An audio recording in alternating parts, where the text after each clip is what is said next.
Hi everyone, welcome back to YouTube channel of brain wise. हमने last video में कर लिया था क्वेश्चन नंबर 1, सार्सिस्ट ऑटोक्रेसी का डेक्लाइन देख लिया था। अब हम पढ़ेंगे एनईपी, क्या new economic policy. New education policy नहीं है, हम इसमें 2020 का नहीं पढ़ रहे हैं, हम इसमें पढ़ रहे हैं 1920s का। ठीक है, यानी 100 साल पहले का, 2020 से। ठीक है, तो अच्छे से पढ़ना है। न्यू एजुकेशन पॉलिसी नहीं है ये, न्यू इकोनॉमिक पॉलिसी है ये। ठीक है,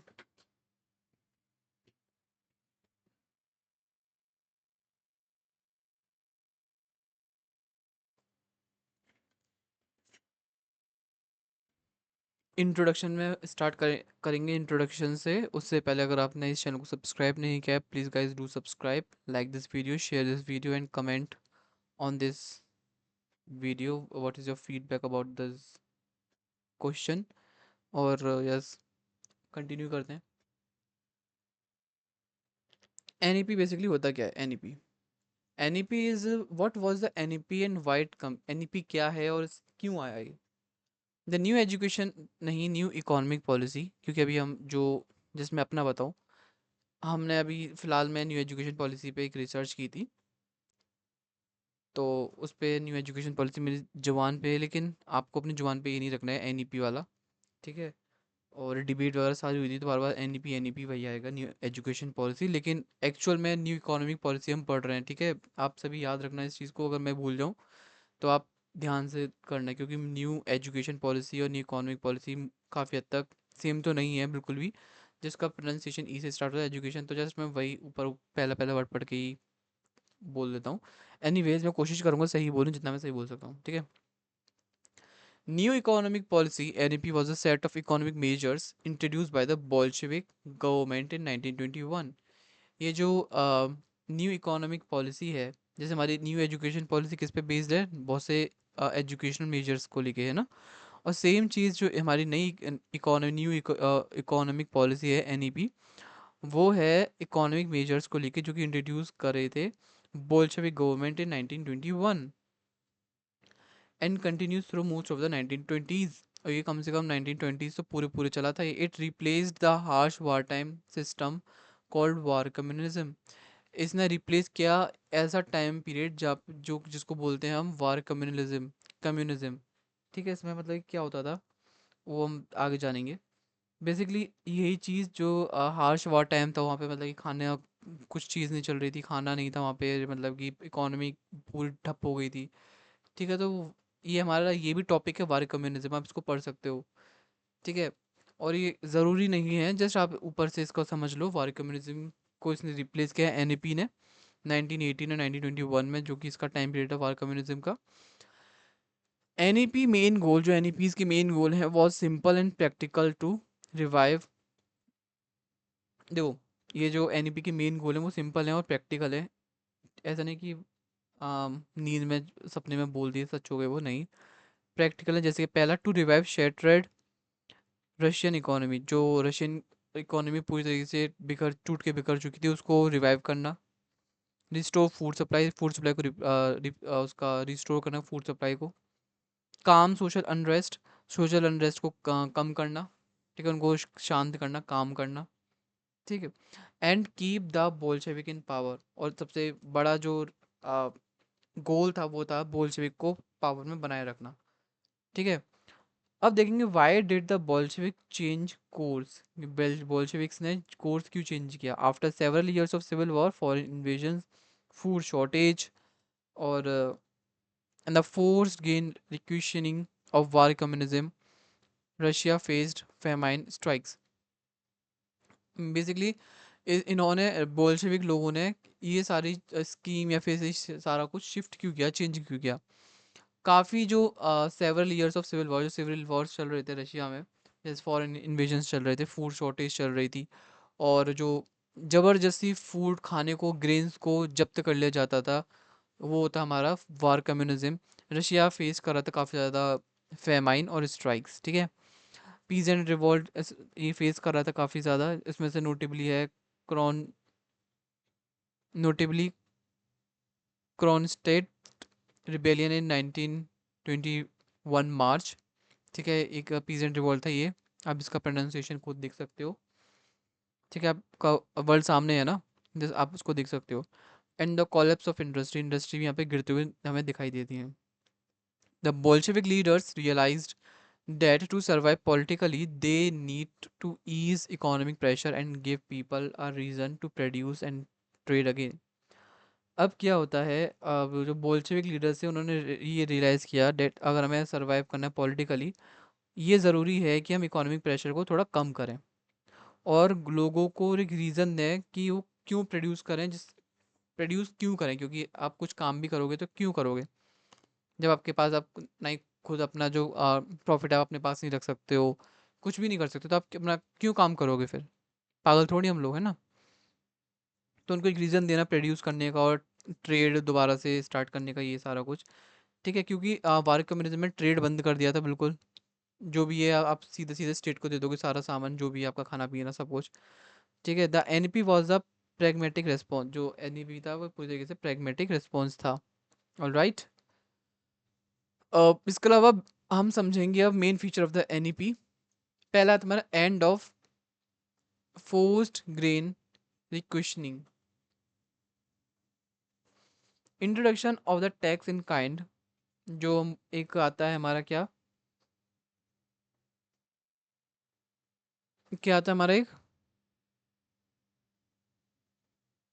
जी, एक हमारा आता है जो जब जब कर लेते थे ना फूड को ज़बरदस्ती, वो ख़त्म हुआ यहाँ पे, यानी सीजर ऑफ फोर्स्ड ग्रेन वो एंड हुआ। इंट्रोड्यूस हुआ tax in kind, tax in kind को बोलते हैं हम प्रोडनालॉग। ठीक है, प्रोडनालॉग। फीचर्स क्या है इसका, फीचर ये है replace a policy of forcible grain, forcible grain की पॉलिसी को रिप्लेस किया। ठीक है, with a milder tax in kind called prodnalog. ठीक है, आप प्रोनाउंसिएशन देख सकते हो क्योंकि प्रोनाउंसिएशन थोड़े टिपिकल हैं, बट आप समझ सकते हो आई होप। ठीक है, under war communism the state took food from the peasant. War communism में क्या होता था, स्टेट सारा फूड ले लिया करता था पीजेंट से ज़बरदस्ती फोर्स के थ्रू। ठीक है, दिस कॉज्ड पीजेंट एंगर, ये इन्होंने पीजेंट्स के बीच में गुस्सा फैलाया, नफरत फैलाई। क्रॉप्स डेक्लाइन हुई क्योंकि भैया सारा सामान आप ही ले जा रहे हो तो हम क्यों करें फालतू के, पागल थोड़ी हैं। तो वो क्रॉप्स पे कम ध्यान देने लगे, प्रोड्यूस पर। और अक्सर रिबेलियन हुआ करते थे। ठीक है, the war communism the state took forcefully ले लिया करती थी, this cause peace and anger, rebellion कर दिया था। NEP new economic policy ended that policy, NEP ने इस पॉलिसी को ख़त्म किया वार कम्युनिज्म को। Instead the state required peasant to give a fixed share of the produce as a tax, जिसको बोलते हैं प्रोड नलॉग। इसकी वजह पता है वार कम्युनिज्म में क्या होता है, जितना भी फूड है उसको जबरदस्ती उनसे जब्त कर लिया जाता था, सारा सीजर उनको सीज कर लिया जाता था। ठीक है, आपको सारा जितना भी खाना है, आपको जितना भी फूड है, जितना भी ग्रेन है, सारा कुछ मेरे को दो। अगर नहीं दोगे तो ये इलीगल काउंट होगा, आपको फिर पनिशमेंट मिलेगी, आपको साइबेरिया भेज दिया जाएगा। ठीक है, तो लोगों के बीच में गुस्सा फैला, लेकिन एनईपी ने इस पॉलिसी को ख़त्म किया, उसके बदले में ले गए कि पीजेंट्स को एक fix share of their produce as a tax देना पड़ेगा स्टेट को। ठीक है, after a tax was paid, tax pay करने के बाद peasants could freely sell any left over produce on their open market. और पहले आपको टैक्स पे करना है, टैक्स पे कर दिया आप फ्री हो, आप कहीं भी अपनी जो बचा हुआ है प्रोड्यूस है आप अपने अपने हिसाब से बेच सकते हो मार्केट में। This change give present a clear incentives to produce more. If they grew more, they could keep and sell more. अभी इन्होंने जो पीजेंट्स की जो पर्सपेक्टिव था, इंसेंटिव था, उसको like like not not not इसने चेंज किया पीजेंट्स को क्लियर इंसेंटिव्स देने में, जिससे कि उनको इंसेंटिव्स मिल रहे थे, तो इनको प्रोड्यूस इसलिए मोर ज़्यादा कर रहे थे। अगर ये ज़्यादा उगाएंगे तो ज़्यादा बचाएंगे, ज़्यादा अपने पास रखेंगे, ज़्यादा बेचेंगे। इसका इफेक्ट क्या रहा, food supplies for towns and army improved. अब फूड सप्लाई जो आर्मी के लिए जाती थी और टाउन्स में जाती थी वो इम्प्रूव हुई। Black market activity decrease, black market जो एक्टिविटीज़ थी वो डिक्रीज हुई। जिसके अभी आप देखो जो अभी एलपीजी गैस सिलेंडर्स ऐसा बोले जा रहा है महंगा हो गया काफ़ी ज़्यादा, है ना? 1500 1600 मुझे नहीं पता, लेकिन हाँ इतना ही हो गया। पहले 800 से लगभग लगभग काफ़ी ज़्यादा महंगा हो गया। ठीक है, तो एक्चुअली मुझे नहीं आइडियाज़ के बारे में, क्योंकि मैं इससे ज़्यादा ताल्लुकात रखता नहीं हूँ। ठीक है, तो अगर मैं मेस मेस वगैरह सब होता है तो उसमें हमें कोई ज़्यादा ये समझ इतना समझ में आता है कि महंगा हो रहा है सस्ता हो रहा है ये सारी चीज़, लेकिन कितने रुपए महंगा हो रहा है कितना रुपए सस्ता हो रहा है, नो आइडिया अबाउट इट। ठीक है, तो जैसे कि अभी सिलेंडर का ब्लैक मार्केटिंग चल रही थी, आपने देखा होगा। जैसे कि करोल बाग की साइड, आप दिल्ली में रहते हो, दिल्ली में रहते हो, डीयू में पढ़ रहे हो तो, है ना? तो क्या होता है वहाँ पे करोल बाग की साइड में अभी लाइक मार्च या फिर अप्रैल में 2026 में ये होता था कि जब ये सब कुछ ब्लैक मार्केटिंग की न्यूज़ आई कि सिलेंडर ब्लैक मार्केट में बेचे बेचे जा रहे हैं। तो मतलब जो छोटे छोटे स्टॉल्स वाले थे, जो मोमोज वाले थे, या फिर जो छोले कुलचे वाले थे, या फिर कैसे भी जो छोटे मोटे जो गैस चलाते थे, उन सब की मतलब जांच पड़ताल हुई। मतलब उन लोगों का सारा सारा ब्लैक मार्केट उनके ऊपर आ गया, जो छोटे लोगों पे, क्योंकि वो छोटे लोग आवाज़ नहीं उठा पाएंगे। और उन लोगों की चेकिंग हो रही थी, बड़े लोगों की चेकिंग नहीं हो रही थी। मतलब ये सारी चीज़ चल रही थी। अब एनीवेज एनईपी ने इसको ख़त्म किया, ब्लैक मार्केटिंग एक्टिविटीज़ को थोड़ा कम किया। ख़त्म तो नहीं हुआ, कम किया। Peasants hostility towards the government was reduce, जो लोगों की हॉस्टिलिटी थी टूवर्ड्स गवर्नमेंट वो कम हुई। Peasant began to increase sowing and harvest slowly. अब पीजेंट्स ने स्टार्ट कर दिया उगाना और हार्वेस्ट करना धीरे धीरे। Legalisation of small scale private trade and private enterprises. अब क्या होता है, फीचर्स का क्या है, स्मॉल ट्रेडर्स, जैसे स्मॉल ट्रेडर्स, शॉपकीपर्स और small private businesses were allowed to operate legally. पहले ये था कि लीगली ऑपरेट नहीं कर सकते, लेकिन यहाँ पे एनईपी आने के बाद, न्यू इकोनॉमिक पॉलिसी आने के बाद, अब ये लोग ऑपरेट कर सकते हैं फ्रीली, बिना किसी दिक्कत से। Legally, basically not freely, legally वो ऑपरेट कर सकते हैं।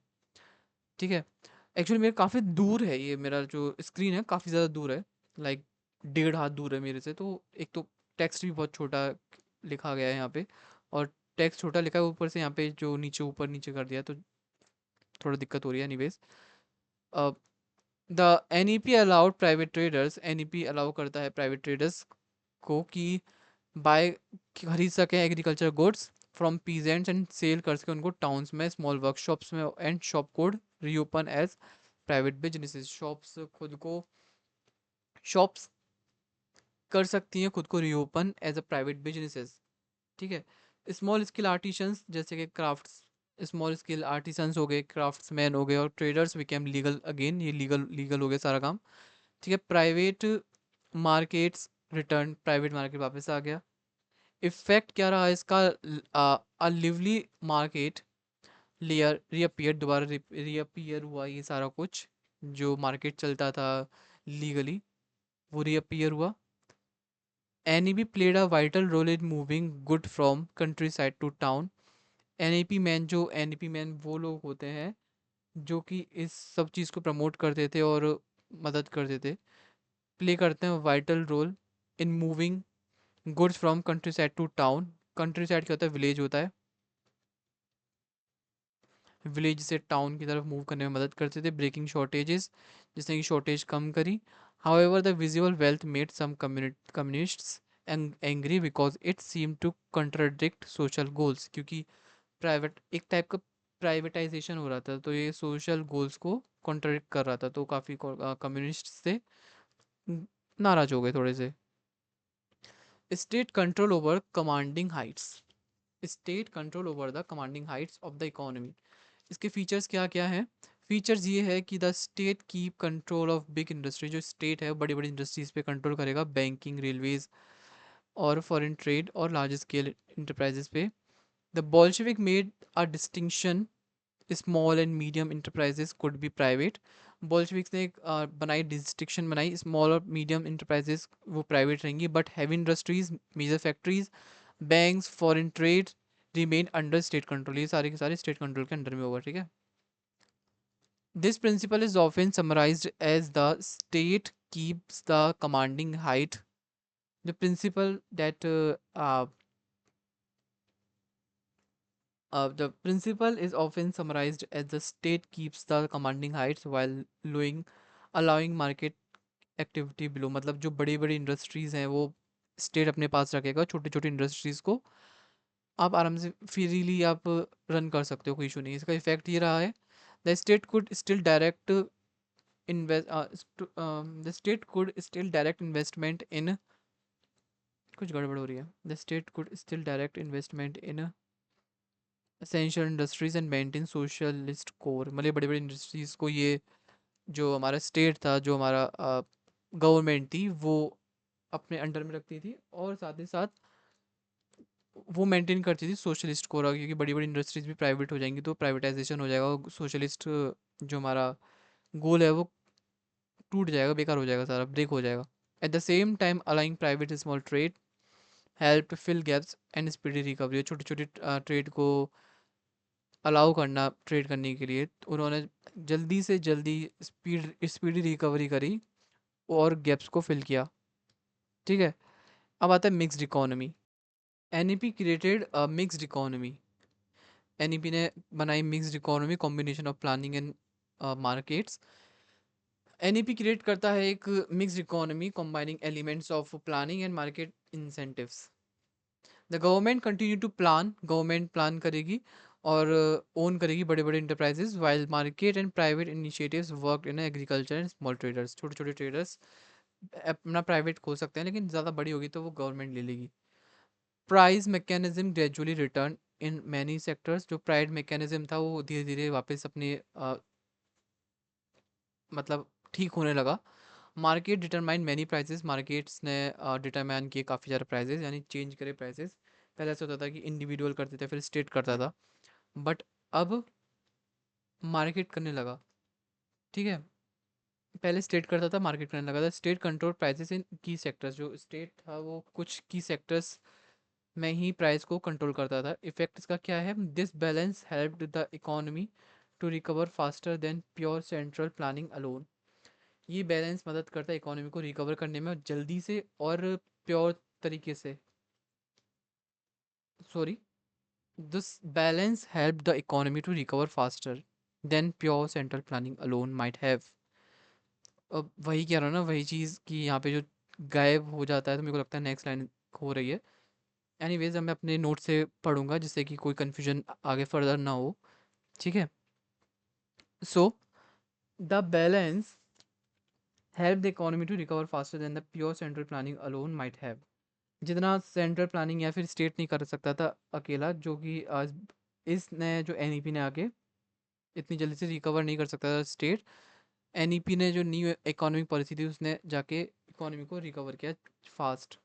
ठीक है, but it also created tension between market force and socialist ideology, इसने भैया सीधी सी बात है मार्केट फोर्स और सोशलिस्ट आइडियोलॉजी में टेंशन क्रिएट करी। Monetary stabilization and the revival of the currency, इसके फीचर्स क्या हैं, reestablished money as the main medium of exchange and stabilize the ruble. Ruble currency होती है, रशिया की होती है, नहीं है, रशिया की करेंसी रूबल है। ठीक है, यहाँ पे एनईपी ने दोबारा से इस्टेब्लिश किया मनी को as a main medium of exchange. आप इसके साथ ही एक्सचेंज कुछ भी खरीद सकते हो, बेच सकते हो। ठीक है, during the war communism barter and requisitioning were, requisition यानी बोल सकते हो इसको सीजर।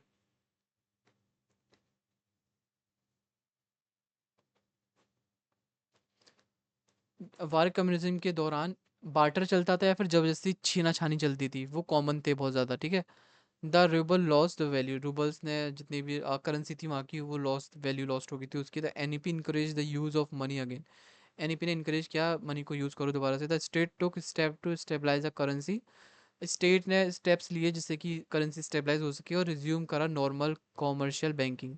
इसका इफेक्ट ये रहा, money return to everyday life, money वापस आ गया, पैसे वापस आ गए। ठीक है, commercial activities increased and trade become easier, trade बहुत आसान हो गया। ये मदद करता है इंडस्ट्रीज़ को because factories could buy raw materials and sell finished good more normally, जैसे कि जो देख रॉ मटेरियल का प्राइस अलग होता है, फिनिश्ड गुड का अलग रहता है, तो वही बार्टर सिस्टम चलता तो थोड़ा गलत रहता, तो मनी आया और इसने मदद करी इंडस्ट्रीज़ को रिवाइव करने में।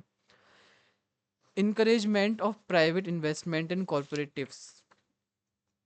अब क्या होता है, इसका जो इंकरेजमेंट मिली प्राइवेट इन्वेस्टमेंट को कॉपरेटिव्स को, जैसे कि फीचर्स का पढ़े हम, promote cooperatives and allow some private investment in a non strategic sector. Promote हुए कॉपरेटिव्स और अलाउ के सम प्राइवेट इन्वेस्टमेंट को in the non strategic sectors. NEP encourage consumer cooperative shops और credit unions run by members. जो मतलब cooperatives जो shop and credit union हुआ करते जो कि मेंबर्स रन करते थे, ठीक है। Reduce the role of private profiteers, जो प्राइवेटली जो लोग करते, मतलब कि बेसिकली जो कोऑपरेटिव्स हैं जो स्टेट के कुछ मेंबर्स रन करते थे इसको, है ना। Small scale private investment was permitted, जो स्मॉल स्केल प्राइवेट इन्वेस्टमेंट यहाँ पे अलाउ कर दी गई। Cooperatives given legal support, cooperatives को लीगल सपोर्ट मिला। इफेक्ट ये रहा, cooperatives help reduce price and supply good more efficiently in some places, but private investors जैसे एनईपी मैन, प्राइवेट इन्वेस्टर्स को आप बोल सकते हो NEP man, still dominated petty trade leading to the social tension. ये tension बढ़ा रहे थे, social tension. Wage labour and factory management reforms. Reforms भी है, जैसे हमने लास्ट वीडियो में पढ़ा कि रिफॉर्म्स की काफ़ी ज़रूरत पड़ी, तो रिफॉर्म्स भी आए, जैसे कि reintroduction of wages and some management autonomy in factories. Wages को री इंट्रोड्यूस किया गया और कुछ मैनेजमेंट ऑटोनॉमी लाई फैक्ट्रीज में। Workers received wage payment again rather than ration cards. Factories restarted production and paid workers wages based on output. मतलब कि जो भी वर्कर्स थे उनको दोबारा से पैसे मिलने लग गए वेजेस के, मतलब कि वो क्या बोलते हैं, तनख्वाह बोलते हैं या फिर क्या बोलते हैं, दिहाड़ी। दिहाड़ी मिलने लग गई बजाय राशन कार्ड के। फैक्ट्रीज ने रीस्टार्ट किया प्रोडक्शन और paid workers wages based on output, ठीक है। यहाँ पे पेड वर्कर्स आने लगे। In many cases managers were given more autonomy to run the factories. काफ़ी ज़्यादा केसेस में देखा गया मैनेजर्स को काफ़ी ज़्यादा ऑटोनॉमी मिल जाती है जिससे कि फैक्ट्रीज को रन करते हैं to improve efficiency through the state retain oversight. Effect इसका क्या रहता है, productivity improved in some places, productivity improve होती है but factory discipline and low morale remain problem. Factory discipline नहीं था वहाँ पे और लो मोरल रिमेन प्रॉब्लम रहा, वो हमेशा मोरल कम था। Skill managers who had been repressed were sometimes allowed back to run complex industries। ये सब कुछ यहाँ पे हुआ करता था। Physical and tax reforms adjust taxation to make the state budget work। The state shift tax burden to stimulate production rather than extract everything by force। Taxes were simplified and adapted to new mixed economy, so the state could finance its essential function। जो अपना जो state है अपना basic काम कर सके, जैसे army का, एडमिनिस्ट्रेशन का, सोशल और सोशल सर्विस कर सके। इफेक्ट क्या रहा, बजट बिकम मोर सस्टेनेबल, जो बजट है वो ज़्यादा सस्टेनेबल बना। State revenue slowly recovered as a economic activity increase, ठीक है। इसके अलावा foreign trade and limited foreign investment देखने को मिला हमें, जैसे कि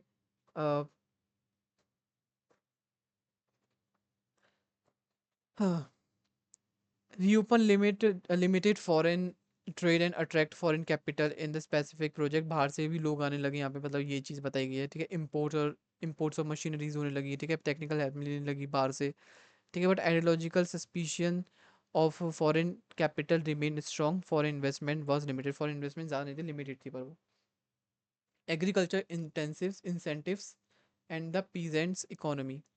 बेसिकली इंसेंटिव का मतलब क्या होता है, इंसेंटिव का जैसे हमने पीछे भी पढ़ा, मतलब कि कोई उनमें मोटिवेशन, आप मोटिवेशन यहाँ पे समझ सकते हो। मोटिवेशन, ठीक है। मोटिवेशन कुछ तो होना चाहिए ना, मतलब जिससे कि लोग कुछ काम करें। आप पढ़ रहे हैं तो क्या मोटिवेशन होगी, तो आप पैसे कमाएंगे, ये आपकी मोटिवेशन, अपनी फैमिली को अच्छी ज़िंदगी दे पाएँ, ये आपकी मोटिवेशन है, इसलिए पढ़ रहे हैं। या फिर आप अपने को ज़िंदगी अच्छी दे पाएँ, आपकी शादी अच्छी से हो जाए, ये आपका मोटिवेशन है ना। ये हमारा क्या है, इंसेंटिव्स होते हैं, मोटिवेशन होता है। अब agriculture motivation and the peasants economy. NEP based थी किस पे, heavily on peasants incentives to increase the food output. जो न्यू इकोनॉमिक पॉलिसी थी किस पे टोटली डिपेंड थी, हेविली वो पीजेंट्स की मोटिवेशन पे डिपेंड है, जिससे कि फूड आउटपुट बढ़ सके, आउटपुट बढ़ सके। by allowing peasants to sell surplus produce to and at market prices after paying trade analogue यानी टैक्स होता है एक टाइप का, ये अब पीछे पढ़ा था हमने ना। NEP aim to motivate peasants, NEP ने एम, इसका मेन एम था मोटिवेट करे पीजेंट्स को, प्रोड्यूस करे ज़्यादा peasants. The state also try to encourage better farming techniques and input supplies, but progress slow थी। इफेक्ट इसका क्या देखने को मिला? ये देखने को मिला agriculture recovery lagged behind industry at time, causing periodic food shortage. मतलब कि यहाँ पे क्या होता था, इफेक्ट हम जाने इसका समझें। एग्रीकल्चर रिकवरी लैग्ड, जो एग्रीकल्चर रिकवरी थे थोड़े लैग कर रही थी behind the industry at time, ठीक है। कॉजिंग पीरियडिक फूड शॉर्टेज, कभी कभी इसमें यहाँ पे फूड शॉर्टेज भी हो जाया करता था। और प्राइस इंस्टेबिलिटी, जिसको बोलते हैं प्राइस इंस्टेबिलिटी को बोलते हैं द सीजर्स क्राइसिस, जो कि हम आगे, क्राइसिस नहीं, हाँ क्राइसिस, जो कि हम नेक्स्ट इसी की नेक्स्ट स्लाइड में पढ़ेंगे क्या होता है ये, ठीक है। स्टिल पीजेंट्स मोरल इम्प्रूव, हालांकि ये फिर भी थोड़ा बहुत पीजेंट का जो मोरल था इम्प्रूव हुआ था। Price control and the scissors crisis, price imbalance, मतलब कि फीचर, फीचर में क्या बेसिकली प्रॉब्लम क्या थी इसकी, imbalance between the industrial and the agriculture prices created the Caesars crisis, ठीक है। prices created the Caesars crisis as agriculture recovered, and agriculture धीरे धीरे रिकवर हो रहा था, फूड प्राइसेस धीरे धीरे गिर रहे थे क्योंकि फूड प्रोड्यूस बढ़ रहा था। Industrial goods were still extensive because heavy industry was slow to recover and supply consumer goods poorly. So peasants had to sell grains at low prices but buy manufactured good at the high prices. जो peasants थे वो बेचा करते थे अपनी grains को low prices पे, लेकिन वो मैन्युफैक्चर गुड खरीदा करते थे हाई प्राइसेस पे। Like the two blades of a pair of scissors opening apart, this was the scissors crisis, ठीक है, समझ गए। The government took measures, temporary price control, monetary policies, state purchases जैसे चीज़ें मेजर्स लाई government to relieve the crisis, इस crisis को ख़त्म करने के लिए। इसका इफेक्ट ये रहा था, scissors crisis showed the structural problem of the dual economy, agriculture could recover faster than industry, agriculture ज़्यादा रिकवर हुआ देन इंडस्ट्री से, हर्टिंग पीजेंट, पीजेंट को हर्ट करता था, ठीक है। पीजेंट की एबिलिटी को हर्ट करता था, जिससे कि देखो भाई, जैसे हमने ऊपर देखा कि जो पीजेंट्स हैं सस्ते में बेच रहे हैं, सस्ते में बेच रहे हैं और महंगे में खरीद रहे हैं, तो ये सारी चीज़ें होती थी, जिसने कि it push the Bolshevik to adjust policies and to support light industries and consumer goods production, alright. इसके बाद ये है सोशल इफेक्ट। सोशल इफेक्ट क्या था? ये था सोशल इफेक्ट, एनईपी ने क्रिएट किया नया सोशल और layer and tension, NEP man private traders, मतलब कि ये सारा कुछ है ना ट्रेड के ऊपर बेस है। आप अगर ट्रेड आपको समझ में आएगा तो आपको ये भी समझ में आ जाएगा सारा का सारा, ठीक है। ये है एनईपी ने क्रिएट किया न्यू लेयर ऑफ टेंशन। इसका इफेक्ट क्या रहा? The NEP produced a partial restoration of market, market inequality यहाँ पे देखने को मिली, पार्शियल रिस्टोरेशन देखने को मिला, और सोशल क्राइसिस का रिवाइवल भी देखने को मिला थोड़ा थोड़ा। Left wing communist criticise this is a betrayal of socialist, जो लेफ्ट विंग कम्युनिस्ट वो थे उन्होंने क्रिटिसाइज किया कि सोशलिज्म क्या है, ये व्हाट इज़ दिस, प्राइवेट चीज़ें भी हो रही हैं यहाँ पे, ये लेकिन ये सोशलिज्म को धोखा दे रहे हैं ये लोग, ठीक है। सारी चीज़ यहाँ पे सुनने को मिली थी हमें। Political and ideological aspects, tactical retreats, feature क्या था इसका? The N E P was officially describe by Lenin, जो N E P officially describe किया लेनिन ने, व्लादिमीर लेनिन ने, ठीक है, एज अ टेक्टिकल रिट्रीट और द टेम्पररी मेजर। उसको बोला गया कि जो एन ई पी है वो एक टेम्पररी मेजर है ना कि परमानेंट। इसका इफेक्ट क्या रहा? इफेक्ट ये रहा, the N E P cause bitter debates inside the Communist Party, some leaders thought it was necessary, कुछ लीडर्स बोलते हैं ये नेसेसरी था, लेकिन कुछ इसको देखते हैं as a dangerous. This debate intensified after the Lenin's death, ये जो काफ़ी ज़्यादा और बड़ी हुई debate after the death of Lenin in 1924, and that became central to power struggle among Stalin, Bukharin, Trotsky and other, ये सारे के सारे पावर स्ट्रगल के लिए लड़ रहे थे। स्टालिन इसके बाद बेसिकली, लेनिन के बाद स्टालिन आते हैं ना।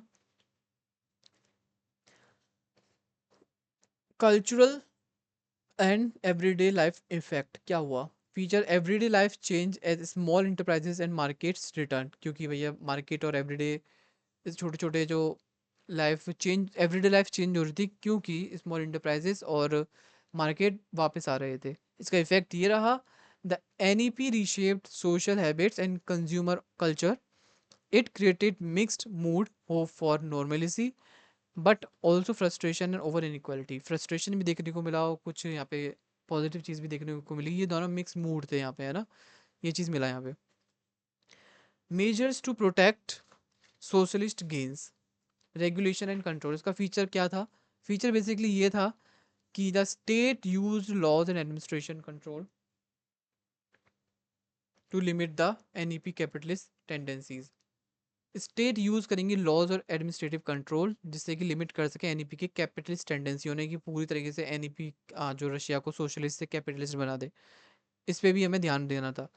इफेक्ट इसका ये रहा, the NEP operated inside a framework that try to prevent full capitalist restoration. इसने मतलब कि कोशिश किया NEP ने, एक ऐसा था इसका फ्रेमवर्क कि ये धीरे करेगा, मतलब पूरी तरीके से कैपिटलिस्ट को रिस्टोर होने से बचाएगा, ठीक है। But enforcement was uneven, corruption तो होगा, सीधी सी बात है, नई चीज़ होगी तो करप्शन तो वहाँ पे होगा ही होगा, ठीक है गाइस। आप ये बीच का जो पार्ट है आप इसको पढ़ सकते हो वीडियो पॉज करके, इधर पीछे का भी और आगे का भी, ठीक है। The NEP and the industrial recovery. The NEP aimed to revive industry. NEP का क्या एम था? इंडस्ट्रीज को रिवाइव करने का इनडायरेक्टली थ्रू मार्केट्स, ठीक है। इसका इफेक्ट क्या रहा? इफेक्ट ये रहा, the industrial recovery was uneven. जो इंडस्ट्रियल रिकवरी थी वो अनइवन थी। Small workshops and handicraft sectors revived fastest, while heavy modern industries lagged behind. Nevertheless, the NEP prevented total industrial collapse. ठीक है। The NEP and the international context. NEP helped the Soviet state to normalize diplomatic and trade relations. NEP ने मदद करी diplomatic और trade relation को normalise करने के लिए, ठीक है। और इसका इफेक्ट देखें, इफेक्ट ये रहा इसका, NEP contributed to the Soviet Union's cautious re-entry into the international economy system, though political distrust remained. Why did the NEP end? NEP क्यों खत्म हुआ? Features, end of NEP. By the late 1920s, the Soviet leadership moved away from the NEP towards the forced industrialization and cultivation under Stalin. अब इसके बाद जो question आएगा वो इसका आंसर होगा why did the NEP end, क्योंकि Stalin जो पावर थी शिफ्ट हो गई थी, किसके हाथ में आ गई थी? लीडरशिप किसके हाथ में आ गई थी? स्टालिन के हाथ में आ गई थी, ठीक है। कलेक्टिवाइजेशन वहाँ पे होता था, इंडस्ट्रियल फोर्स इंडस्ट्रियलाइजेशन देखने को मिला। Several factors led to the end, कुछ फैक्टर्स ने इसको ख़त्म किया, जैसे ideological discomfort with market elements persisted. Many communist oppose NEP as a retreat from the socialist. काफ़ी कम्युनिस्ट ने इसको अपोज किया NEP को, ठीक है। The consolidation of Stalin power after Lenin death made it possible to change policy direction. Consolidation of जो सारी की सारी पावर स्टालिन के हाथ में आ गई लेनिन की डेथ के बाद, इसने मतलब कि पॉलिसी की डायरेक्शन को चेंज करने में मदद करी, मतलब मदद नहीं करी, पॉसिबल कर दिया इसको, पूरा टोटली इनएविटेबल कर दिया, ठीक है। The desire of the modernise rapidly and catch up with the West pushed leaders to choose plan industrialisation and state control rather than market recovery. ये सारी चीज़ हो रही थी यहाँ पे। The perceived instability of the NEP main inequality and scissors crime problems have political reason to end it. कुछ ना कुछ रीजंस थे जिससे कि खत्म हुआ। ऐसा तो नहीं कुछ भी चीज़ खत्म हो रही बिना किसी रीजन के, किसी की भी डेथ भी होती है किसी रीजन से होती है, ऐसा नहीं एकदम से उठा मर गया, नहीं ना, कुछ रीज़न होता है, हार्ट अटैक या साइलेंट अटैक, पैनिक अटैक, या फिर ब्रेन हेमरेन, पता नहीं बहुत सी चीज़ें, एक्सीडेंट, कुछ भी हो सकता है। In 1928 1929 the government launch the first 5 year plan and began forced collectivisation of agriculture which mark the end of the NEP। And collectivisation जैसे आया NEP खत्म हो गया, ठीक है। कुछ चीज़ आएगी, नई चीज़ शुरू हो गई, है ना। जैसे आपका अगर कॉलेज स्कूल खत्म हुआ था तो कॉलेज शुरू हुआ, कॉलेज खत्म होगा तो कुछ और शुरू होगा, इफेक्ट क्या था? End of NEP led to far reaching social and economic changes, rapid industrial growth but also massive human cost in the countryside. काफ़ी यहाँ पे लड़ाई दंगे भी हुए काफ़ी ज़्यादा। Positive outcome of the NEP, positive outcome क्या रहे? इकोनॉमिक रिकवरी हुई, सोशल टेंशन थोड़ी कम हुई, restoration of market and money, ठीक है, ये सब कुछ हुआ। इसके अलावा प्रिजर्व्ड द सोवियत स्टेट, इसने सोवियत स्टेट को प्रिजर्व रखा। नेगेटिव इम्पैक्ट क्या क्या रहा? इनइक्वालिटी आई, क्लास टेंशन बढ़ी, आइडियोलॉजिकल कॉम्प्रोमाइजेस बढ़े। पता है गाइस, आपको कभी कभी ऐसे लगता, मुझे तो लाइक पर्सनली मैं बताऊँ, मुझे बहुत ज़्यादा अजीब लगता है कि पॉजिटिव चीज़ में आप उसकी तारीफ करो, वही चीज़ नेगेटिव चीज़ में आपने पॉजिटिव का नेगेटिव कर दिया, अपोजिट कर दिया सारा का सारा। इसमें सेम चीज़ यही रहता है। स्ट्रक्चरल इम्बैलेंस था, करप्शन और स्पेकुलेशन काफ़ी ज़्यादा था यहाँ पे, ठीक है, करप्शन दोबारा से यहाँ पे देखने को मिला, ब्लैक मार्केटिंग वगैरह स्टार्ट हो गई। टेम्पररी नेचर था क्योंकि एनईपी का, तो वो ज़्यादा कोई लोग ज़्यादा सीरियस नहीं ले रहे थे इसको। हिस्टोरियोग्राफीज आप देख सकते हो, अलग अलग हिस्टोरियंस अलग अलग चीज़ें बताते हैं, जैसे कि आप इसको पढ़ सकते हो यहाँ से, जो कि मैं यहाँ से नहीं पढ़ रहा, मैं अपने नोट से पढ़ रहा हूँ। चीज़ सारी सेम है, क्योंकि जो टेक्स्ट है थोड़ा छोटा है और दूर है मेरे से मेरी display. Different historians have different views about NEP. Here are some main interpretation in plain, जिससे आप समझ सकते हो मेन लैंग्वेज, और एकदम जिससे आप प्लेन लैंग्वेज में आप समझ सकते हो, इजी लैंग्वेज में, है ना। अब जो सोवियत और क्लासिक मार्क्सिस्ट व्यू था, वो बोलता है, official view of for many years रहा है। NEP was necessary and wise tactical treat, ये एक वाइज टेक्टिकल ट्रीट था। It save the revolution and provided breathing space to rebuild the economy. दूसरा था क्रिटिकल लेफ्ट व्यू, ट्रॉट्सकी और radical tree critics करने वाले। NEP was retreat from socialism and encourage capitalism, ये बोलते हैं कि ये कैपिटलिज्म को बढ़ावा दे रहा था और सोशलिज्म से पीछे हट रहा था, ठीक है। इसके अलावा नेक्स्ट आते हैं लिबरल, ठीक है। इसके अलावा देखें हम, लिबरल रिविजनिस्ट व्यू आते हैं, जो बोलते हैं NEP new economic policy was a practical economic success in restoring production and stabilizing the state. It was realistic policy given Russia weak economy after war, ठीक है। इसके अलावा मॉडर्न बैलेंस व्यू देखें, वो क्या बोलते हैं? वो यह बोलते हैं कि most recent historians see the NEP as a pragmatic यानी बोल्ड compromise, ठीक है। It achieve short term recovery and political stability but left unresolved issue that later became the pretext for Stalin's forced changes, ठीक है। Next इस पे पढ़ते हैं, चलते हैं। कंक्लूजन से पहले मैं आपसे सोच रहा हूँ आपको एक चीज़ बता दूँ जो आपके लिए हेल्पफुल होगी कहीं ना कहीं, वो ये है टाइमलाइन।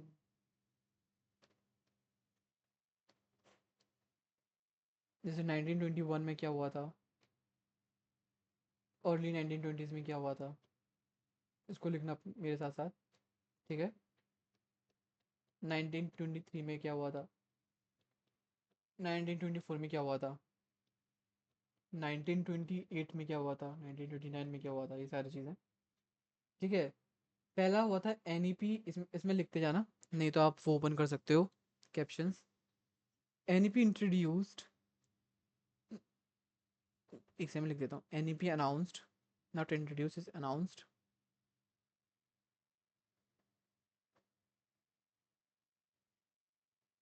आफ्टर द,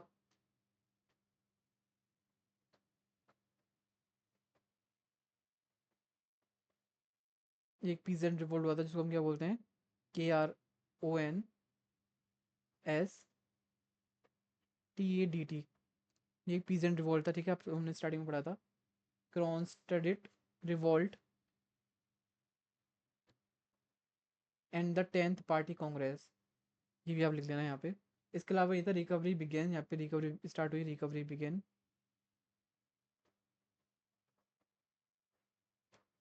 यहाँ पे सीजर्स क्राइसिस हुआ, highlighted tension between agriculture and industrial prices. Lenin की डेथ हुई यहाँ पे, Lenin dies. Stalin abandon, Stalin ने ख़त्म किया एबंडेंस एनईपी, और फर्स्ट 5 ईयर प्लान यहाँ से स्टार्ट हुए, फोर्स कलेक्टिवाइजेशन यहाँ से स्टार्ट हुआ, ऑलराइट। इसके बाद हम देखें कंक्लूजन। कंक्लूजन आप सुनना ध्यान से, आप इसको मतलब लिख भी सकते हो जो मैं बोल रहा हूँ। The NEP was a practical temporary policy that mixed state control with market elements. Its most important features were, क्या क्या important features रहे हैं? Ending forced grain seizures and introducing the tax in kind, जिसको हम prodalong बोलते हैं, not prodalong, it's prodnalog. Legalizing small scale private trade and small industry, legalize करने देना छोटे छोटे private trades को, small industries को.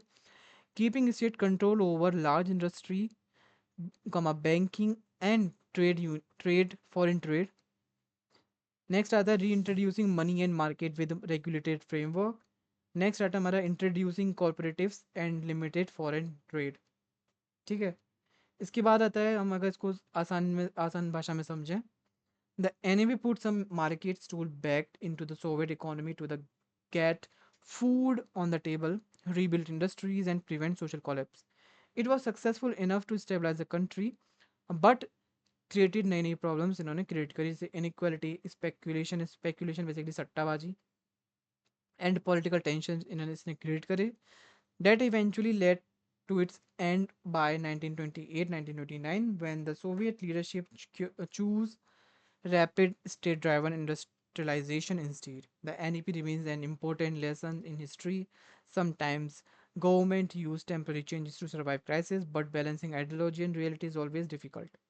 The NEP helped the Soviet state survive a dangerous movement, but it also set the stage for next more radical chapter in the Soviet history. I hope आपको ये समझ में आ गया conclusion सारा कुछ. ठीक है. इसमें पहले हमने क्या देखा है, पहले इंपॉर्टेंट फीचर्स देखे थे, फिर हमने इसका जो भी हमने उसमें पढ़ा था वो सब कुछ जाना था हमने. ठीक है. आई होप आपको ये वीडियो समझ में आई होगी. कहीं ना कहीं नहीं आई तो उसको दोबारा देखो, 1 की स्पीड पे आपको समझ में आएगी. ठीक है. नहीं तो फिर भी नहीं आया तो उसको रीड करो. ठीक है. फिर आ जाएगी 100%. So for this video thank you so much. You like, comment, share and subscribe this YouTube channel. Hype कर देना, हाइप करना आता हो आपको. डिस्क्रिप्शन में व्हाट्सएप चैनल और टेलीग्राम की लिंक मिलेगी, उसको ज्वाइन कर सकते हो आप. Okay guys, thank you so much. Have a great day. Bye.